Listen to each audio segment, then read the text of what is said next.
More fragments, same amount of silicon.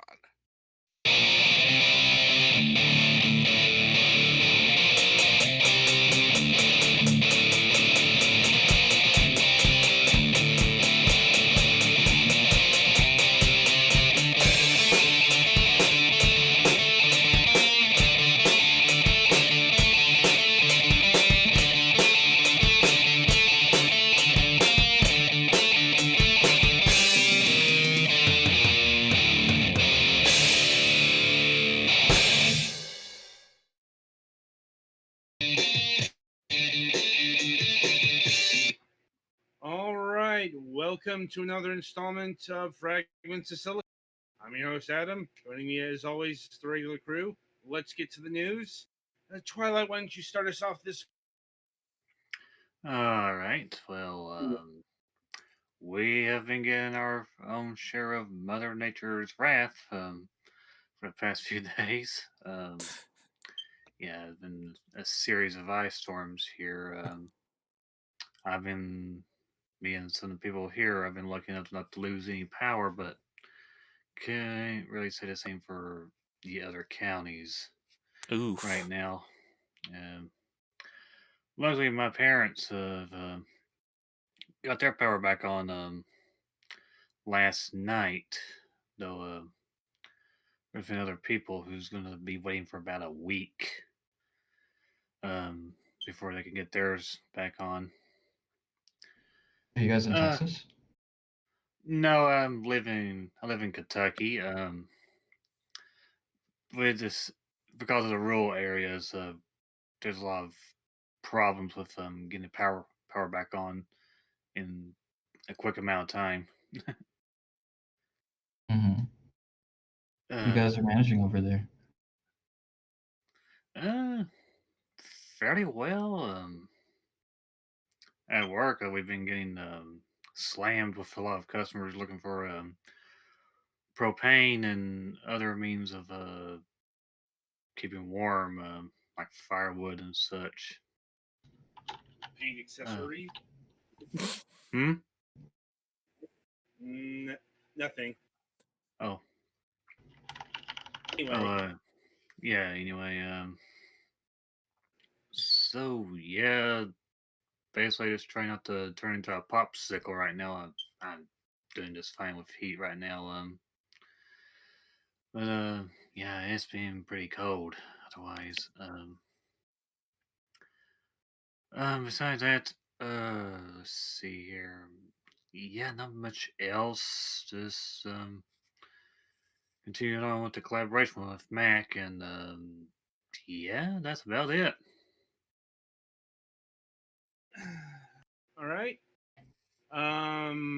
Petty, why don't you go? So this weekend was mostly interesting. We got sub-zero temperatures. You may need to turn your mic on. Okay. Alex, why don't you go in his while he sorts that There we out? go. There we go. Fixed it. Okay.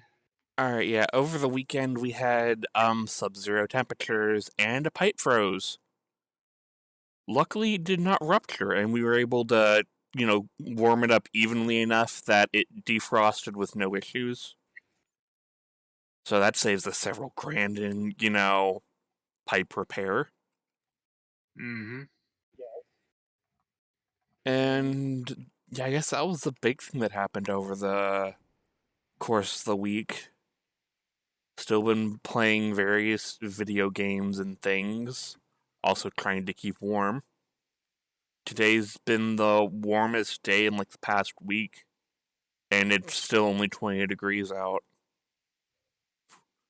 Missouri is a cold son of a bitch. And yeah, just been kind of having fun doing shit. 14's been going well. We're getting close to, I think, killing Shadowkeeper and then moving on. So that's yay progress. And I think that's it from me. All right, Alex, it's your go. Fairly uneventful here, including weather-wise. We got a little bit of more snow, but not much. It ended up being more rain and stuff, and an annoying amount of ice, but not like a dangerous amount. So I'm honestly a little bit underwhelmed as someone who kind of likes winter weather. So Right. that's a thing, but at least we haven't had any like problems with it, so that's good. Yep. Been busy at work because apparently there's some kind of audit going on. So people are doing that who normally help with some of the same stuff that I do. So someone's clicking something. Oh, sorry, that was me. I thought I was. Yeah, never mind. I'm good. Okay. Anyway, yeah, so I've been a little bit busier at work because some of the people who would be doing some of the same tasks as me aren't this week, but otherwise, nothing too special. Okay. Some exciting things in the Nintendo Direct today, but we'll talk about those later, I'm sure. Yep. And I guess it's my go. Let's see. Weather-wise, it's been kind of back and forth. It's like I'm not dealing with any sort of sub-zero temperatures or sub-freezing temperatures by any means. Like, thankfully, I'm like I don't even want to think about what snow would do to this area. You seen Mad Max? I mean, it's not far off the course. I mean, there's snow in Galveston, Texas. You know, in terms of Yeah, but latitude. you're in Florida's like there's nowhere in Florida that's terribly far from the ocean, and that tends to keep things a little bit more mild. Mm-hmm. That is true. I mean, it has snowed where in the Tampa area, but that was like 73 or something like that. It's been an absurdly long time since he saw snow. But it's like it's not even all that cold, like comparison to a little while ago. It's just the weather keeps ping ponging back and forth like good 20, 30 degrees. Like apparently it's going to be like in the 80s tomorrow, and it's going to drop down to 60s. Like, so that's the kind of weather I've been dealing with. Certainly better than the cold, but it's like this is the kind of shit that gets you sick. You're dealing with temperature variances of, not extreme, but still notable. Anyway, let's see. I suppose the other big news is Mac finally got the old website up and running. Apparently Mac and Kira. It's like, yeah, it took a while. Not gonna lie, like, but it's usable again. Yeah, I will try and remember to add that to the Discord bot later. Yeah, I'm like probably need to go over with him who has access to that website, because like you, Petty, could do write out what you're doing on Final Fantasy 14 on any given day or week, Mm-hmm. for example. Anyway, and the website's working well enough. It's not complete. Like there are additions that are wanting to be made, but those actually cost money, so that's on the back burner. Like, but it is nice to have that working after, geez, 1, 2, 3 years, however long it's been. Something about like that. An embarrassingly long amount of time, honestly. Also worth noting that it's not just the website that's gotten an update. Like it's up to date or getting up to date. Like if you go there now, you'll see all of the current or proposed future shows. We still don't know if the MSP Redux is going to be a thing or not. Like, the scheduling's a bit rocky there, but it doesn't have the up late with Mace logo anymore. And the casting page is getting a full update. I mean, that's still out of date. That's still got like Naka and Ogre on it. Mm-hmm. Jeez. So yeah, just refreshing to have that. Not just working, but I'm not embarrassed to show this because it's so out of date in its information. Anyway, so that's about it for my news. So merrily we shall roll along to the interview portion of the broadcast. And joining us this week, or returning, is Gabriel and Salaar from Cage Studios. Hi, how's it going? Hey, It goes well. what's How up? about you two? How are you doing tonight? Doing Good. pretty well. Just, looking forward to getting more done in this game and sharing it with the world when we go into further stages with it. Right. So, recalling last time we had you on the program, we talked about Salient Sacrifice, if I remember correctly. And that was a few Yes. years ago. Exactly. But yeah, here we have a new game, Sherwood Extreme. I suppose the question is, what is Extreme Sherwood? Well, it's really, it's the story of Robin Hood, but really irrelevant to that. It's really about the characters of Robin Hood, the iconic, people, the iconic locations and places. We wanted something familiar, but that we could put our own twist on and kind of make it ridiculous and extreme. Yeah, And and The from the cupcake extreme hat was portion my of hit. that. Yeah.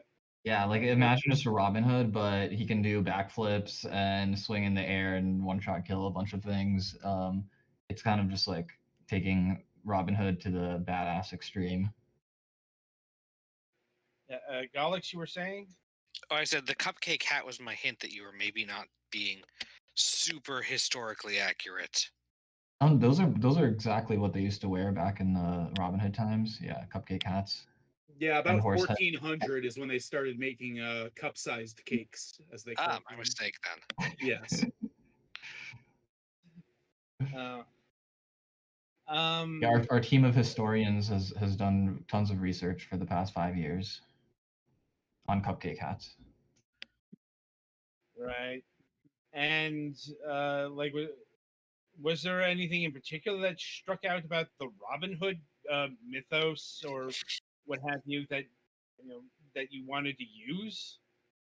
Yeah, it was really about the idea of just archery, right? And that time frame, when you think of a classic archer, that is a recognizable character, you might think of like some Marvel character, but I can't even think of those names right now. The only one I can think of is Robin Hood when I think of like the classic archer.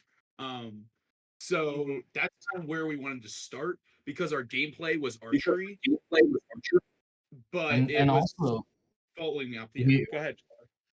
and also we've got like the locations, like in addition to the archery, which is the core of the gameplay, we've got the different locations. Like you can go to Nottingham and Sherwood Forest, and you can see that like Nottingham has been overrun with goblins, and there's kind of like this castle walls, but then there's like stitched on top of that is like these kind of half-built goblin architectures. So we kind of do a lot of storytelling through the environments and through the gameplay rather than like having lots of dialogue. Like you don't talk to NPCs, which was a big thing in Sale and Sacrifice, our last game. And now it's all about the gameplay and the environments and kind of piecing together the story yourself. So yeah, I think the Robin Hood and himself and the archery and then the environments and the kind of the lines that you draw in between because you're familiar with that story. It makes sense well enough, and it's there's the added benefit that Robin Hood and everything attached to that name is in the public domain. So Yeah, that's Exactly. actually purely coincidental and definitely didn't factor into our decision making for that. So what Oh, level of course. what level of Robin Hood characters are we looking at here? Are we looking at like Little John? Are we looking at like Will Scarlet? Are we looking at like Much the Miller's son? So a lot of what we're doing is kind of like Solar said, like, but it's more so between the lines. You know, we obviously this is over the top, and we're by no means binding ourselves to that narrative, but we Mhm. do like giving nods to like Marion and Lil Jon and things like that. That's something we really want to um, kind of pay homage to. You know, Mhm. I don't know if you want to add anything, Solar. Yeah, I agree. Like the like Marion is available as a skin that you can unlock, and the other characters will probably be appearing throughout the game as like kind of Easter eggs that you can like find and interact with in funny ways. But it's not like you're not going to be seeing the character development of those characters in the same way as like in some like Robin Hood movies or something. It's more focused on like the experience, and if you're familiar with the Robin Hood story, then you'll get more like of those Easter eggs when you see references to those characters. But it's not like the story isn't built around them as much. Yeah, sorry, I didn't mean like it built into the story. I just meant like what level of character are there going to be like cameo appearances from? Because there are less obscure, and then there are way more obscure characters in Robin Hood. Yeah, yeah. Well, I mean, something that we've done is, you know, in researching this, we've consumed Robin Hood media, whether it's, you know, movies or TV or books, you know, reading the actual original tale of Robin the Hood, or I believe it's called the Tale of Sherwood Forest. Mhm. But it's, you know, it's old timey. It's written in the 14 or 1600s or something, but it really gets you in the mood to kind of discover who all these characters are and how they kind of made their way into this world, because they're all pretty hilarious. You know, Friar Tuck is a drunken priest who, you know, would be happy to be a priest for all these outlaws. I mean, objectively, that's pretty, you know, obscure as a character. So there's definitely a lot that we would love for the players to discover in there, in that regard, and kind of Yeah, referencing and I the think pop the culture. Robin Hood, like, you know, you started out with these like you have the Disney movie and things like that in the media, like Men in Tights, kind of a parody, and more recently you've got like some kind of like dark spin-offs in movies and games where he's kind of like this gritty person like trying to like take a stand against society or whatever, and we're just like, okay, let's back it up and go kind of like Disney but even more extreme in the ridiculous outrageous sense, where like, you know, as Gabe mentioned, there's funny characters, there's like some fun involvement there, and especially when you start doing crazy flips and things, you can really go all out with honing in on the funny, ridiculous aspect of the Robin Hood story. Right. And it works out well enough. I'm like, Robin Hood isn't really a tale meant for a gritty setting. Like, like just the last one was like just like anyway. What made you want to make this a third-person shooter versus a first-person shooter? To us, it was really about the animation first and foremost. You know, we were working on a lot of different prototypes for different projects, and this is one we really ended up focusing on because we really fell in love with what we had kind of put together with the animation system, and a lot of the gameplay stems from there. So you know, it's really important in a high speed action game to see the player, because you know you have games like Mirror's Edge or Titanfall, where you have first person kind of high speed movement, but those are more focused on, you know, precise gameplay, whereas we're kind of more focused on just making sure you have a great time, and you know there is still a high skill ceiling, but it's all about, you know, giving this level of extreme gameplay to every player who kind of goes through this. I see what you're saying here. Like it seems to like like the backflips, you know, are, I'm not gonna say more easily rendered in third person, but is easier to stomach. Yeah, it's certainly less nauseating. Yes.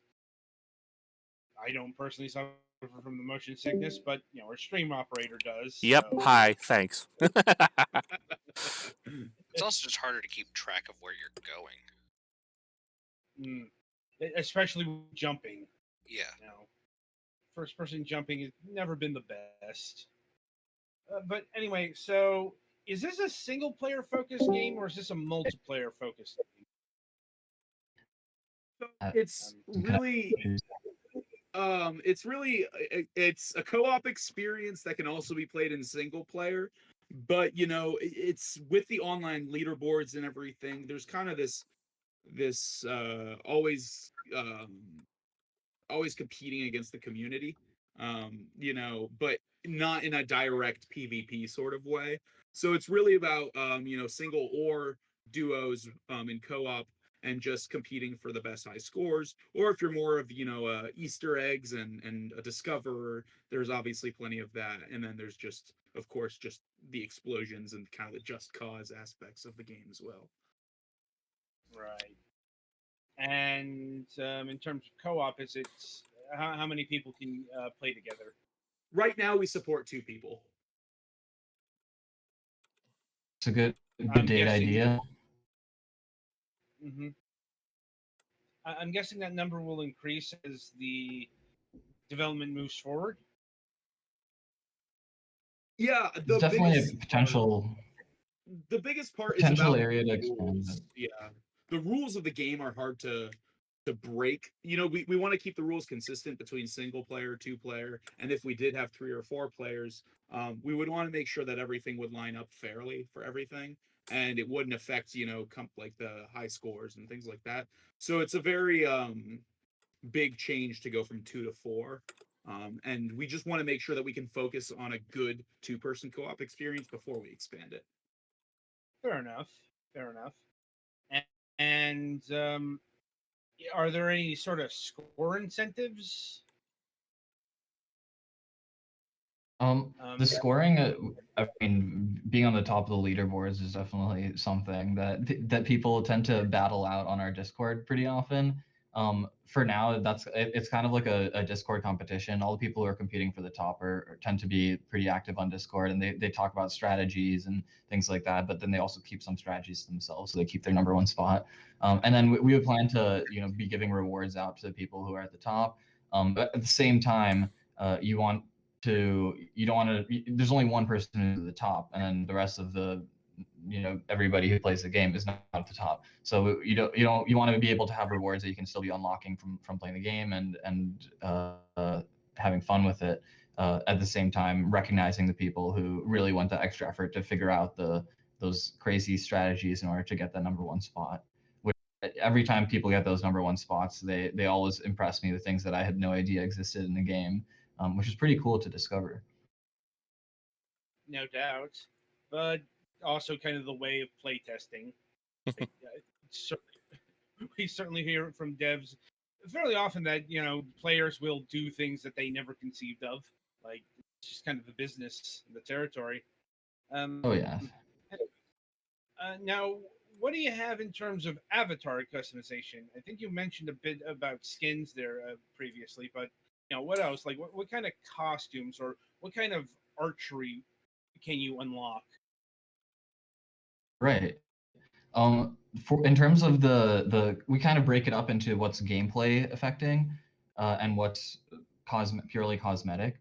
The cosmetics tend to be pretty ridiculous. Like, you've got your classic outfits of like knights and kings and queens, but then you might have like a punk like outfit, or a skeleton, or a ghost, or some pirates, or that kind of thing. And then you get into some ridiculous, like you can have a chicken head or a horse head or a milkshake on your shoulder, a parrot on your shoulder, and like a cat in a backpack or something on your back. And like there's kind of just like a lot of variety, in a silly way, because we don't take the game super seriously in terms of people have fun with it, and they do crazy things with it. And then Yeah, so there's like you got your skins, you've got your shoulder wear, you've got your capes, which can also be like backpacks and things.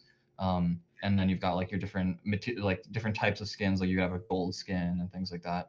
You have celebrations where you can use your emotes for when you're in co-op and stuff. You can like flaunt your scores and things like that. It's fun for screenshots. And then when you also have like the season rewards that you can be unlocking things for free through.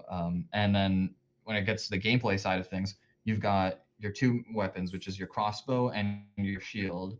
And your crossbow, you've got different types of crossbows, which are also completely historically accurate. You've got your mini bow, which just rapid fires arrows, and you've got your like grenade launcher bow and your sniper bow, which of course Robin Hood would totally use back in the day. And your shields are focused on co-op abilities. So your shields can do things like healing your allies or launching your allies, or you can even grapple to your ally with one of the shields. So there is like a lot of different especially when you have two players involved with their different loadouts. There's a lot of different gameplay scenarios that you can create with that. No When you doubt. customization. Recreate the scenario where Robin Hood feeling ill puts on his beer can baseball cap and zip lines to the priory, where tragically the prioress has been contacted with the by the sheriff of Nottingham to bloodlet him until he dies. Exactly. Yeah, that was actually our use case for what the outfits that we were making. Right. And let me see here. So this game has a low poly aesthetic. Was there any particular reason for that? Yeah, so to us, the low poly aesthetic really accomplishes something that a lot of other art styles can't really do, especially more realistic ones, which is it leaves a lot up to the player's imagination. It's kind of like the Lego or the Playmobil effect, where in if it looks close enough but is just unrealistic enough and just abstract enough, you can really immerse yourself in the world, and your imagination kind of takes over.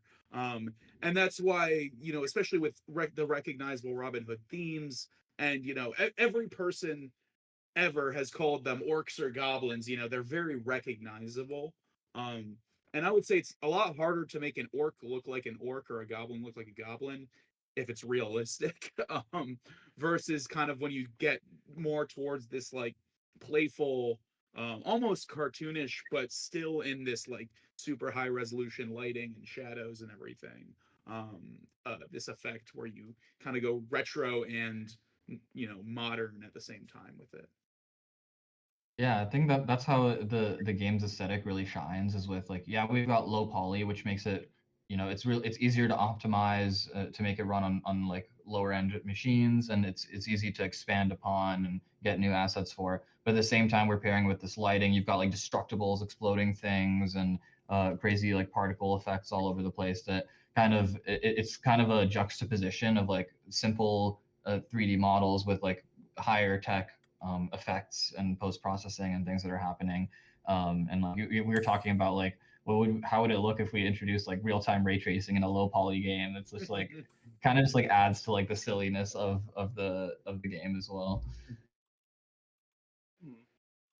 Like, yeah, I've heard this before, or not. It's like not too often because like lo-fi polygonal 3D is just only like fairly recently become in vogue.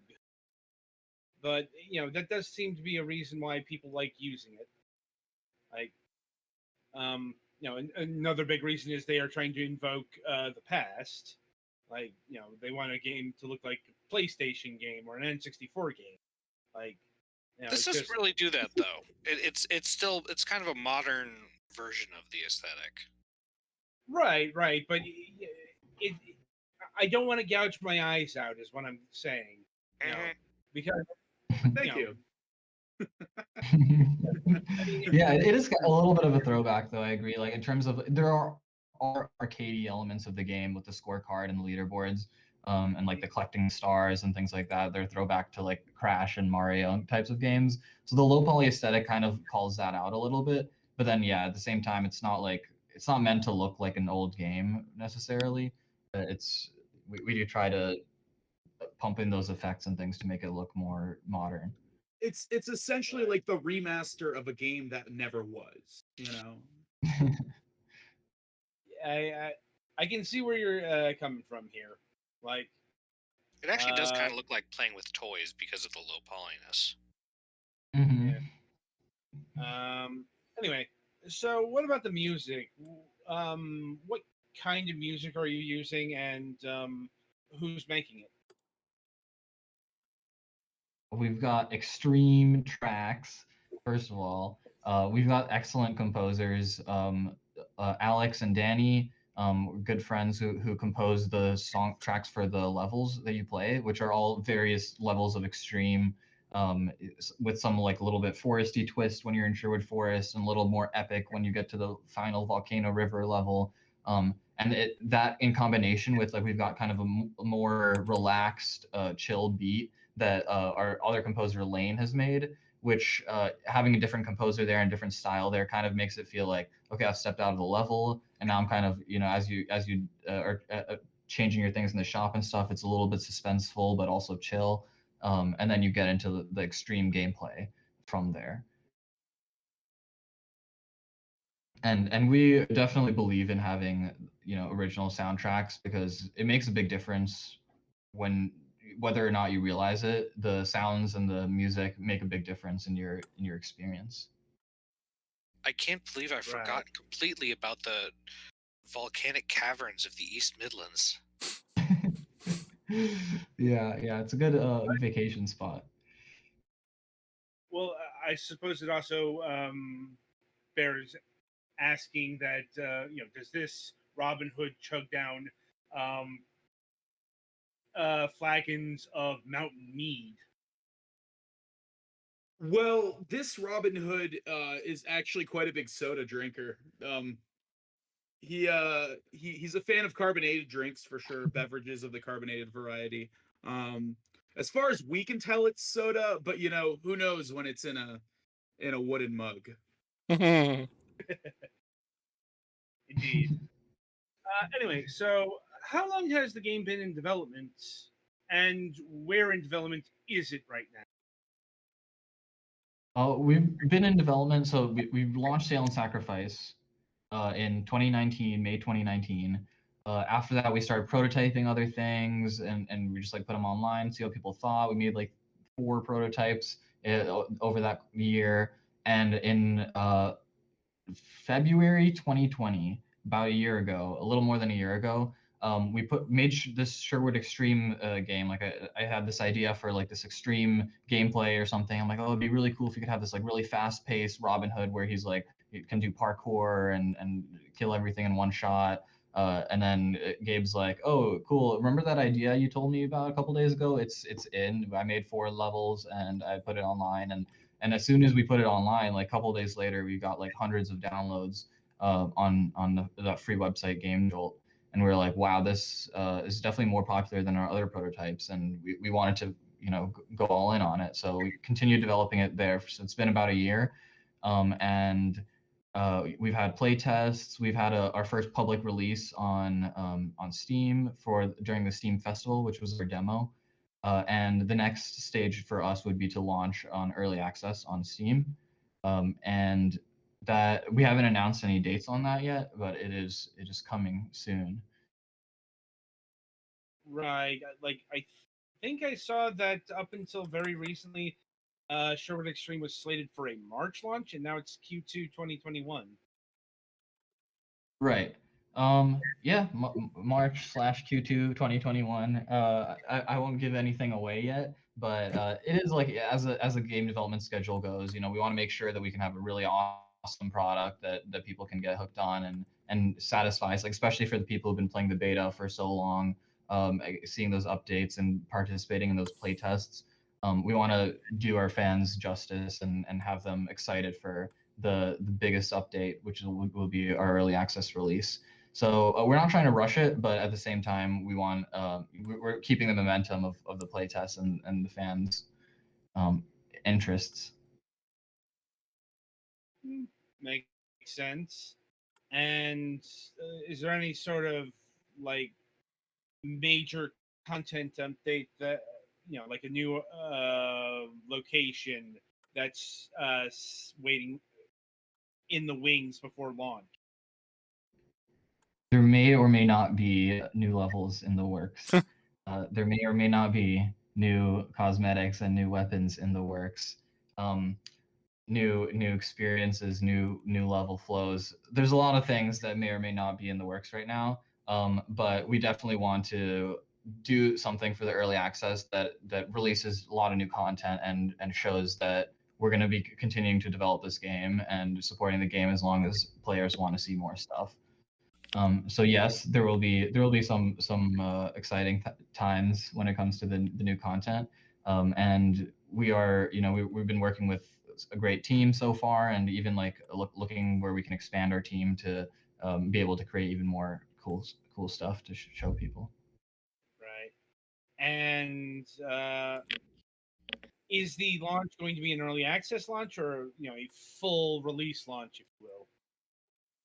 First, we will do an early access launch, which we want, as we've been doing for the beta so far, we really want the fans to jump in and play it and see where they're having fun with it, where they would love to see new, whether it's new weapons or levels or just new abilities that the player can do.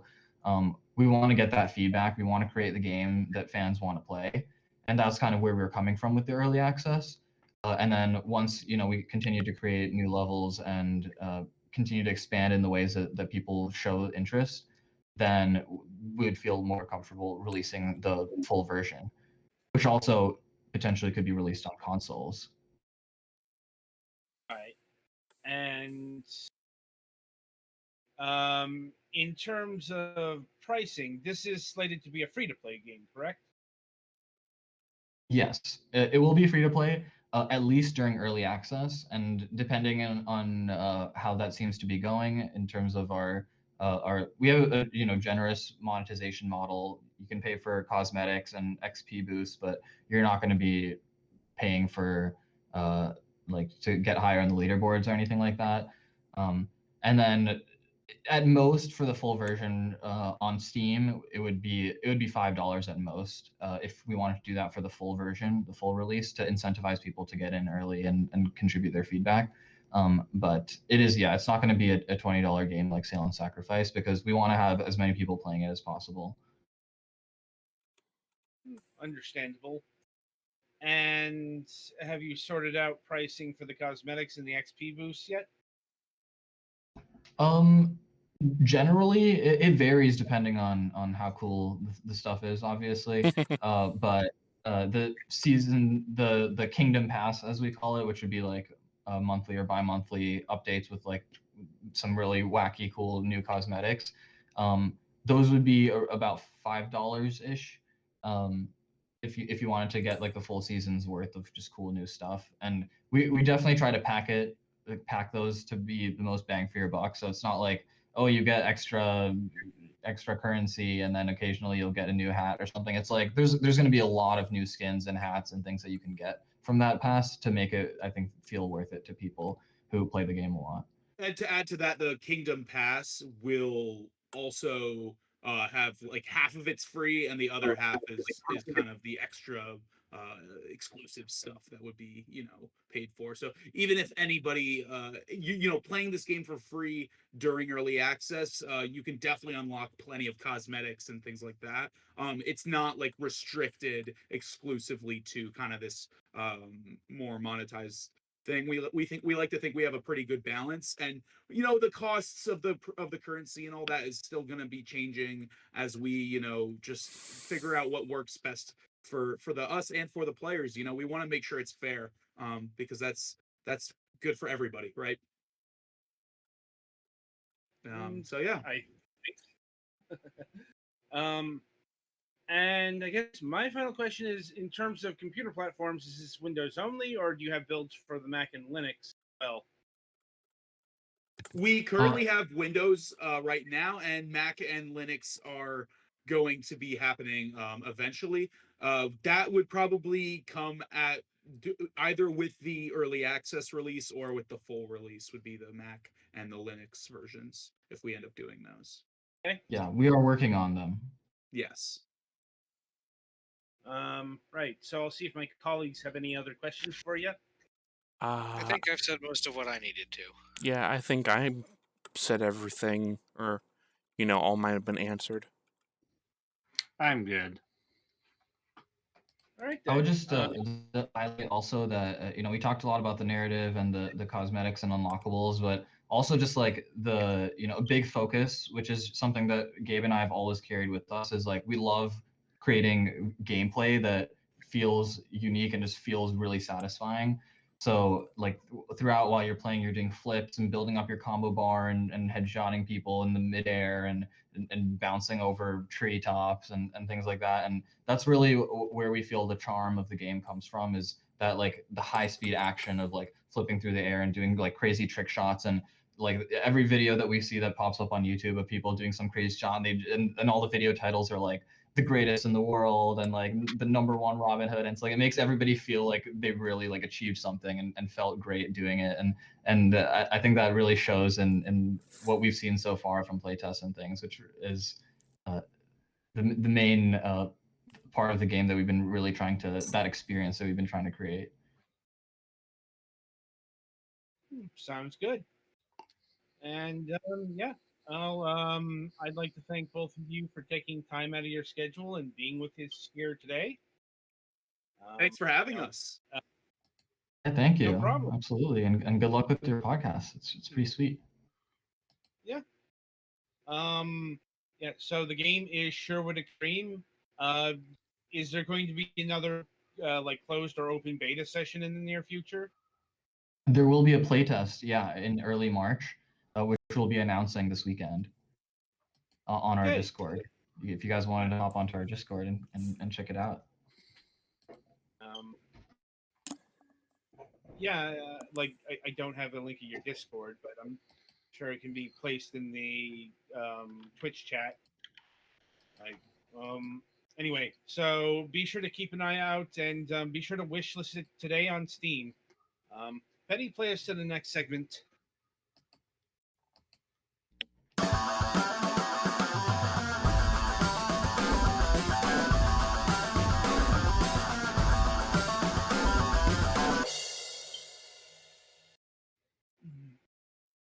All right, welcome to the topic of discussion. So we are going to be talking about the Nintendo Direct that, as of recording here, happened just a few hours ago. We would have liked to plan for this, but they announced it like fucking last night.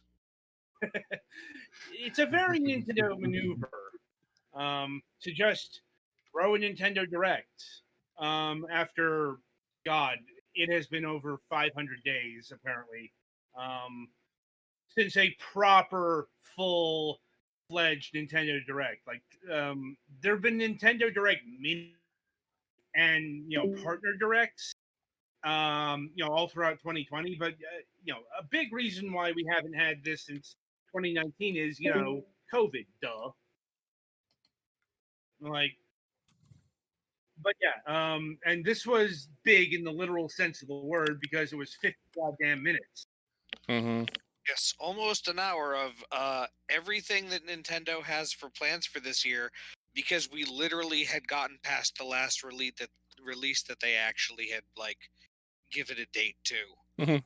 Oh, but that's actually not quite true. Apparently the bigger focus was on the first half of the year.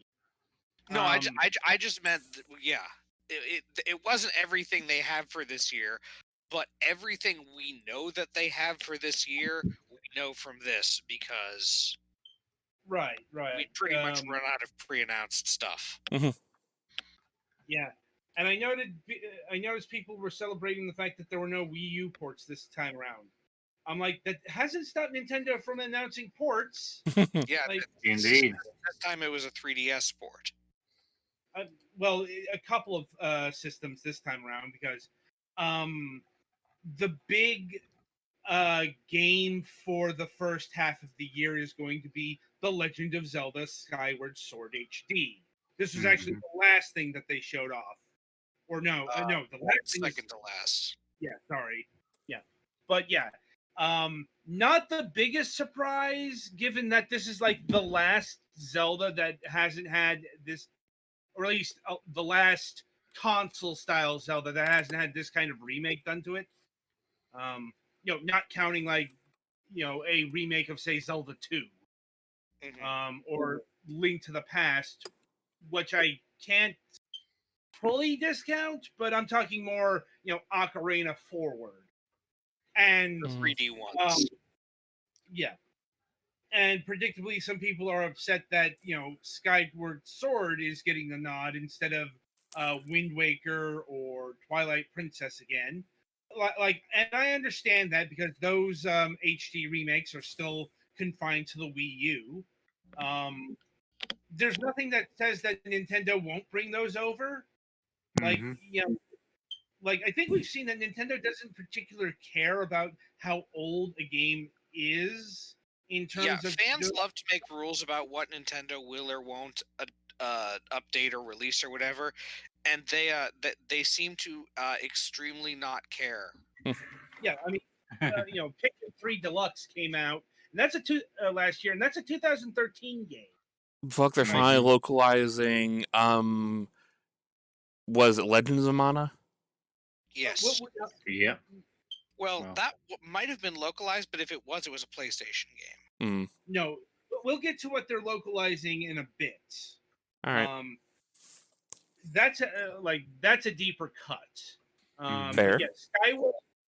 Skyward Sword HD has been announced, and it's not only not the it's the last one that hasn't had the touch-ups and such. Because the Wii was it had progressive scan, but it was a SD console. So, and I think another thing that people forget is Nintendo didn't abandon motion controls. Like the Joy-Cons have motion controls in them. So porting over Skyward Sword HD wasn't going to be that big of a deal. But thankfully, this is going to have button controls. Thank God. So you could play it like a normal fucking person. Until your joystick starts drifting. Particularly relevant because of, I don't think the drift is an issue with the motion controls. It's not the motion controls, but the other control mode. You control the sword with the right joystick. Yeah, it was all explained. Joy-Cons that have the drift problem usually, not that the other ones don't.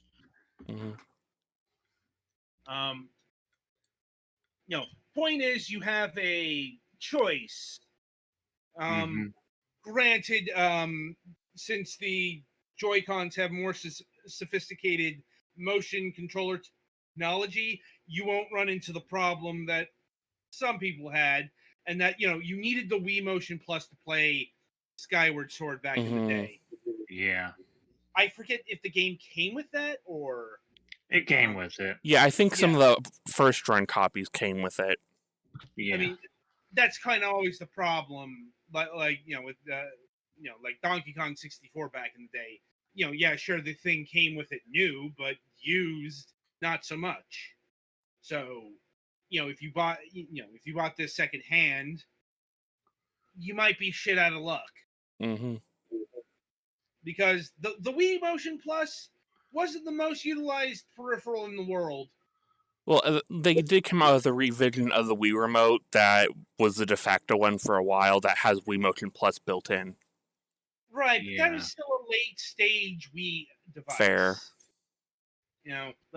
Releasing that shit in like 2011, 2012, how many people realistically had that? So I mean, I did, but I'm also a late Wii owner, so yeah. My point is, it's not an issue this time around. Mm-hmm. Anyway, we also got the fourth Smash Pack 2 character or characters revealed. Cries softly in the corner. I will say that for this time, another representative for Xenoblade was on my short list. Yeah, like I was expecting Xenoblade Chronicles 2, and this time Horny won out. Honestly, Pyra and Mithra are both more interesting characters and character designs than Rex. That was pretty obvious. Well, yeah, but it was clearly drawn with one hand. Like, I've never been the biggest fan of Xenoblade Chronicles 2's character designs, but yeah, Pyrrha and Mithra have gotten the nod, over the plank of wood known as Rex. Mm-hmm. I'm like, it's a less surprising pick than Arms was, but still not like the default, if you will. But all we really got was the reveal of the characters. We haven't gotten the full lowdown of their moveset stage. I mean, they showed off. We know what the stage is. It's fucking Grandpa has a boat. Boat Grandpa. Yeah. And we know, they showed off what are presumably their specials, but we don't know all the fancy shit about it, which presumably Sakurai will show off closer to launch. Yeah. Right. The full moves, the full, the additional costumes, the music, the full rundown. But it's going to be coming soon because they are launching in March. Mm-hmm. Perhaps the biggest overall news announced was Splatoon 3. Mm-hmm. This occupied the one more thing portion of the broadcast. Makes sense. Splatoon 2, is over 3 years old now? Almost 4, I think. And and it just had its final, because there was the first year where it was just Splatoon 2. Then there was a year of Octo expansion. Mm-hmm. And then there was another year, they dragged it on for a bit with the rerun Splatfests, but the Mario Stars versus Mushroom Splatfest was a few weeks ago, so right. That was the final bit of content for it.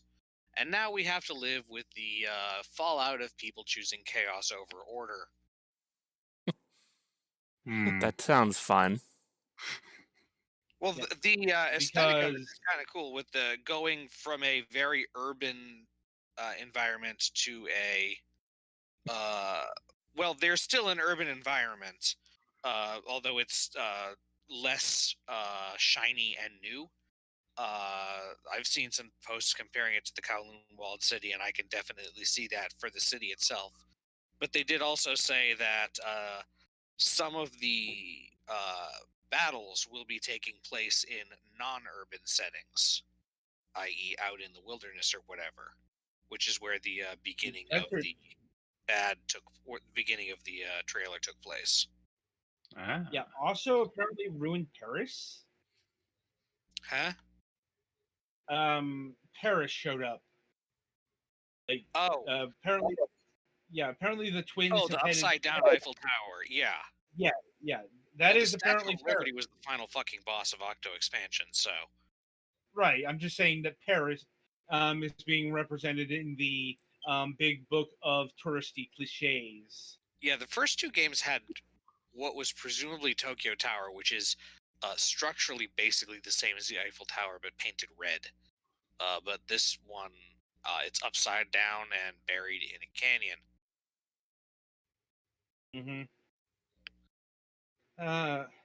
Right. So one thing that was that they mentioned at the beginning there is what they showed off was no actual gameplay. So I mean, I think we can guess what it's going to be in a general sense of we know what a Splatoon game looks like. The very end, when they were showing more like actual gameplay, even if it wasn't actual gameplay, did show off a quite possibly Fortnite-inspired new battle entry thing, where instead of everybody coming from the same spawn point, you hover outside the thing and are able to select your own initial spawn point for the match, which looked interesting. Also, there are a lot more character customization options, and some people were pointing out that while there does still seem to be a small amount of gender selection, a lot of the hairstyles and pants styles and stuff are no longer gender locked, as it were, which is nice. Right, and Splatoon 3 is coming in 2022. Just 2022 because it's still early 2021. Like, right. No sense putting it there. Let's see, Hyrule Warriors Age of Calamity DLC was announced. Like, they just put up a whole fucking wall of text of what was coming out. Yes, there will be a new content thing with a season pass, and they gave approximate dates for when those will be. Yeah, I'm like, look, if Nintendo couldn't put the effort to be arsed about caring about this, neither will I. It's nice that there's going to be more content for it, because there was a lot of stuff that the base game didn't have, and specifically there are a few characters that are painfully missing from being playable. Honestly, I think the biggest news in terms of near-term releases from Nintendo was Mario Golf Super Rush. Because someone remembered Mario sports games were a thing. well, that wasn't tennis. Remember, we've had quite a few tennis games. This is the first Mario Golf game in quite some time. I think since on 3DS, right? Yeah, Mario Golf on tour, if I'm remembering correctly. Something like that. I think that was the 3DS. Yeah. And then before that, you had to go back to the GameCube with Mario Golf Toadstool Tour. There have been shockingly less Mario Golf games than there should be, quite frankly. Indeed. I'm not exactly sure why Mario Tennis became the de facto lead Mario sports title, but it did. Because we got a fucking Mario Tennis game on the Wii U. It was pretty not good. We still got it, and Mario Tennis Aces was was put out there a couple of years ago at this point. But Mario Golf Super Rush looks like it's a true return to form, and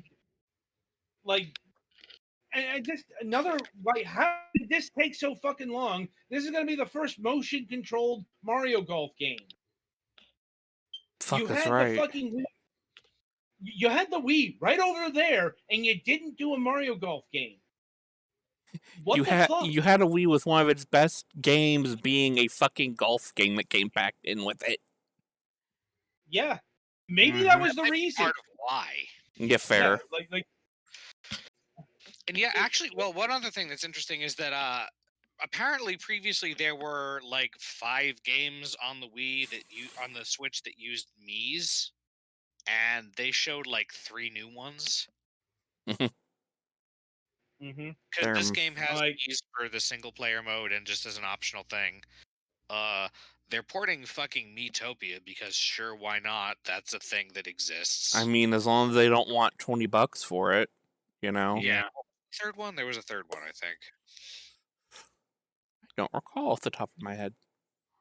Well, like the Miitopia that's showing up here is the 3DS Miitopia. And it could be because Nintendo wants to bring the Mii's back that they're doing this. That's possible. And they feel because there's going to be Mii support in the new Mario Golf game. The new Mario Golf game is going to have a whole bunch of stuff. New story mode. Apparently, it's going to have a new, like it's hoped that it's going to be like the old Mario Golf games. From what I saw, it looks like it's going to be RPG centric, which is good because like if you haven't played like the old portable Mario Golf games, you should, because those were full-fledged fucking golf RPGs. Mm-hmm. Still sounds Like- weird. But it was still good. Like, Not doubting that. yeah. Also, speed golf looks really fun. Hmm. Um, Yeah, I think I'd seen that or a mode like that in something somewhere before, where literally everybody's playing simultaneously. yeah.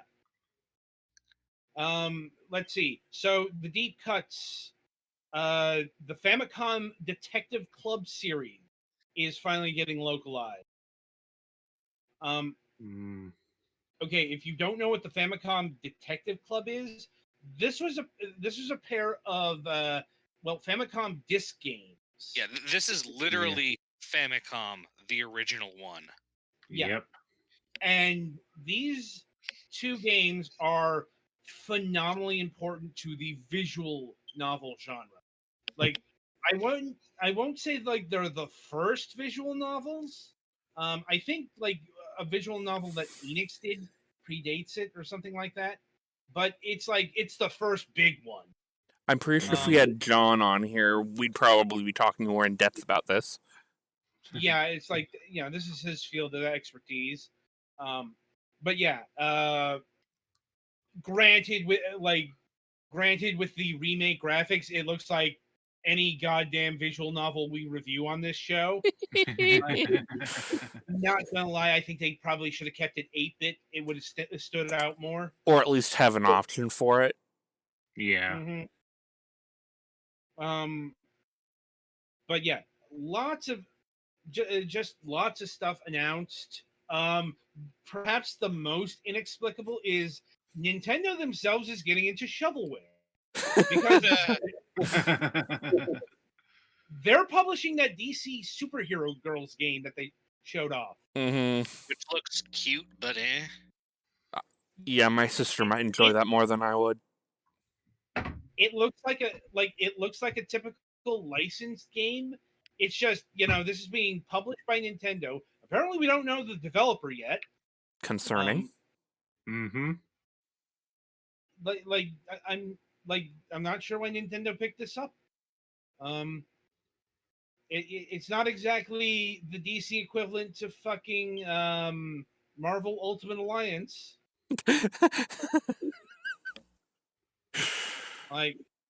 But holy fuck, do we have? That's just the first party stuff, people, and that's like not all of it. But I'm not talking about the goddamn Animal Crossing shit. Fair. Animal Crossing, cool to have warp points. That's it. A whole bunch of Mario stuff is coming to it. Yeah, it's almost like its 35th anniversary or something. Yeah. Anyway, in terms of third-party announcements, Fall Guys is coming to the Nintendo Switch. 6 months too late, but all right. No it's a more new 3 rows. audience. Fair. I'm like, it's worth noting that Fall Guys drew more money than the Epic Games Store did in third-party sales. Fair. I am not making this fucking number up. It's just that was the comparison I saw when EGS announced their numbers. They're like, Fall Guys did better. Like, geez, weird. Anyway, speaking of which, The Outer Wilds is coming to the Nintendo Switch, which is a narrative-focused space exploration time loop game. Like, I've had people swear by this. Apparently really good. Tried to get the developer on the program, but it's one of those things that I don't think they even answered. That's fairly routine. Mm-hmm. Let's see. Samurai Warriors 5 was announced, which Cool. well, I that's probably a big Japanese announcement because honestly, Japan's been very into the Samurai Warriors Muso branch. Fuck, when did Samurai Warriors 4 come out? Good question. long time ago, I think. Many moons ago. It always felt like it stopped at 2 for some reason. No, but we haven't had as many installments as like the Dynasty Mm-hmm. series. War's all the way up to 8. Let's see. Square Enix has announced a few things. They are doing a Quasi remake of Legend of Mana. You know, Mostly graphical update, probably not mechanically. no, like it's featuring HD 2D art, which is good. The problem is it's still going to be the Legend of Mana. Like, I'm not going to lie. Things about that game, and then there are also you really probably want to be playing this game with a guide, because if you don't, you will get completely screwed over by putting the first forest in the wrong place. You're not wrong. Like, oh God, no. Anyway, and Square Enix has also announced Project Triangle. What was it? Project Triangle Strategy. Project Triangle Strategy. Tentative name, which, as with Octopath Traveler, which this is a spiritual sequel to, insofar as Final Fantasy Tactics is a spiritual sequel to Final Fantasy games. It's probably going to end up being called Triangle Strategy. Yeah. Probably. That being said, it looks pretty impressive. I mean, I approve of doing neat things with terrain in that kind of game, because often that's an underused feature. Yeah, it is. Yeah, I don't like. I think Final Fantasy Tactics made use of that. Though it's been a while. It affected your range a little, but there was certainly no, you can like freeze fire to make water areas and then electrify those. Well, yeah, this is kind of a step above, beyond, having the higher ground. Like, this is, I won't say like the first strategy game, but like, there's not a lot of strategy games that are playing with the element. Certainly not like this. Not with the environment compared to, there are a lot of them that have like, that enemy is weak to ice. Yeah.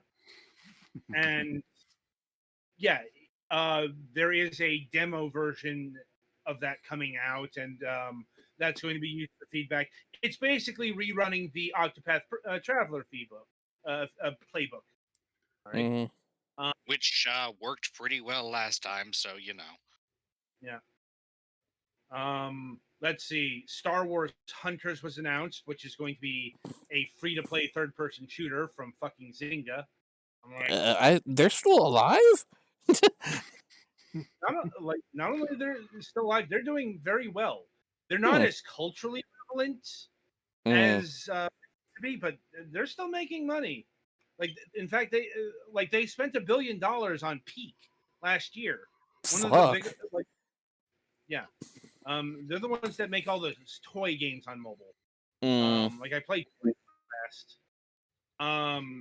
Saga Frontier Remastered is coming to the Nintendo Switch. Saga Frontier Remastered was already announced. And I think it was already announced for the Nintendo Switch. Also worth noting, the Legend of Mana remake is also coming to the PlayStation 4 and Steam day and date. Let me see. World's End Club, which is from the creators of Danganronpa, but it is also Zero. Was it and Zero Escape or something? Was it, or someone else?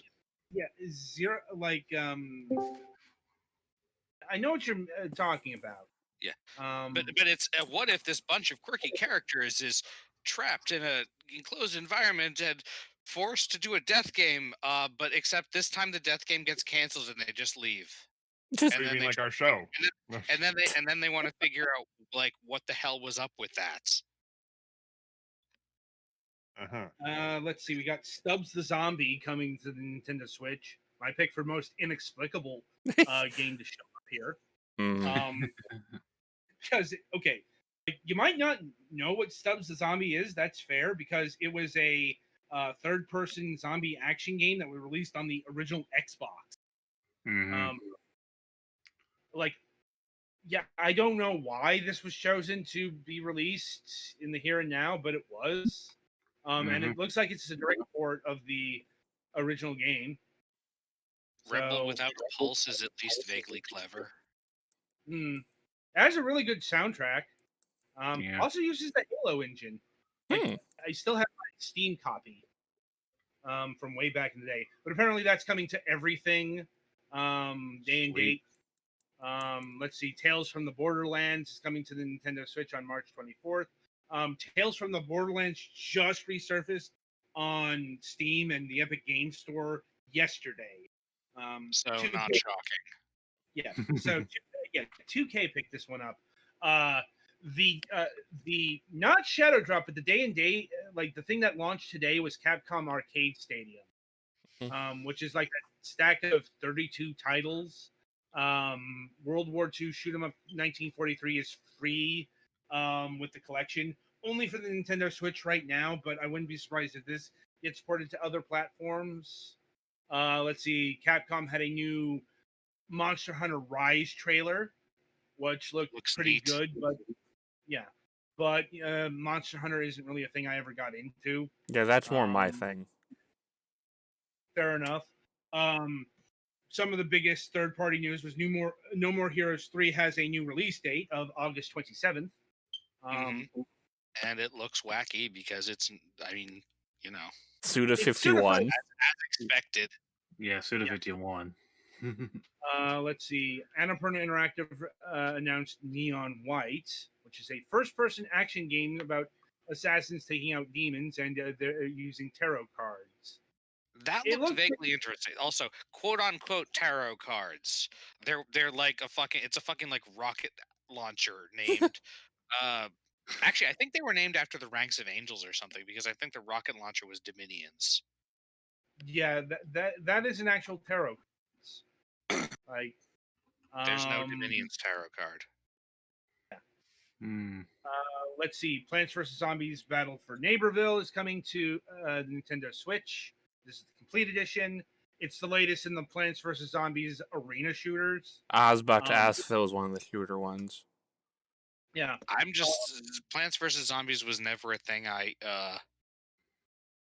liked the original. Got. Like Plants vs. Zombies 2 was very much a mobile creation, so it's got all of the mobile bullshit in it. Like the mobile version of the first Plants vs. Zombies game is pretty good. Also worth noting, this is the first Frostbite game to hit the Nintendo Switch. So yeah, that's gonna be interesting to see how that works out. Yeah. Because that's kind of been one of the big things holding EA back from actually putting more support on the Nintendo Switch, because their main engine is the Frostbite engine under mandate. That's why the FIFA games are the legacy, because they're on the last gen engine and stuff like that. And let's see, they also announced their fucking, I guess, Fortnite clone, Knockout City. Yeah, something like that. Actually, almost a little bit Splatoon-like. The gameplay of that looks reasonably fun, but also it's an EA game, so it's going to be monetized as fuck, and that's going to destroy any intrigue I potentially would have for it. I mean, you could have just stopped with it's an EA game. Hi, Mac. I'm talking to the crew. Hi, Mac. How's it going? Yeah, I mean, we're still recording. He's allowed to drop in, I guess. I know. I'm just letting him know. Let's see. The Ninja Gaiden Master Collection was announced. Yes, gimme. Which is also coming to the PlayStation 4, I think, from the leak. I need to see if that got all platforms announced. This is going to be Ninja Gaiden Sigma, Sigma 2, and Ninja Gaiden 3 Razor's Edge. The 3D ones, not the 2D here, Pumpkin. Yeah, it's going to have all the DLC. There are people who are pissed off that this is the Sigma versions of the game. I don't As know what. opposed to Yeah, the first two, but like I don't know the differences because I've never played any of the 3D Ninja Gaiden games. Yeah, as far as I Like, know, they're the black editions just sent over to the PlayStation.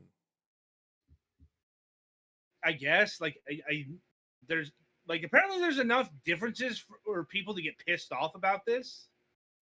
Hmm. I'm like, and I think that's about the major stuff here. And yeah, that was a lot. And just keep in mind, this is mainly the first half. So I suppose the expectation is we are going to get another Nintendo Direct sometime this year. Clearly not. probably not the direct. We're also probably going to get a Pokemon update sooner than that because it's also a Pokemon anniversary. Yeah. True. Yeah, like there was some other stuff shown, like Apex Legends, Bravely Default 2 got got its final trailer after the show, but that's bits and bobs territory. Anyway, so I think that'll about do it for this topic of discussion, as well as this installment of Fragments of Silicon. Coming up on the week ahead, no Friday show this week. Nothing was scheduled, but Petty has to do a thing on Friday. Let's see. And coming up on the Sunday reviews, we'll be reviewing Metropolis, which is a new point and click adventure game. Adventure game in the capital A sense of the word. Like, yeah, this is an adventure game that wouldn't have felt out of place in the 90s. We got Tammy-Q for the PlayStation 4. Another tribute game here. This is a very weird, specific period. Like, this is paying tribute to early arcade games, like from say 1981 to 1984 from Japan. This is a game that feels like it would have been published by very early Capcom or Konami or even Nintendo, something like that. Kingdom Tales 2 for the Nintendo Switch, which is the sequel to the Kingdom Tales game we reviewed a few weeks back. And the Quarter Game, which is an action hack and slash that not only involves a quarter, lasts about as long. Mm-hmm. Anyway, more on that on Sunday. As always, be sure to tune in about 10 minutes for the last news desk on the left over on Mac's channel. And until then, I shall wish you good gaming.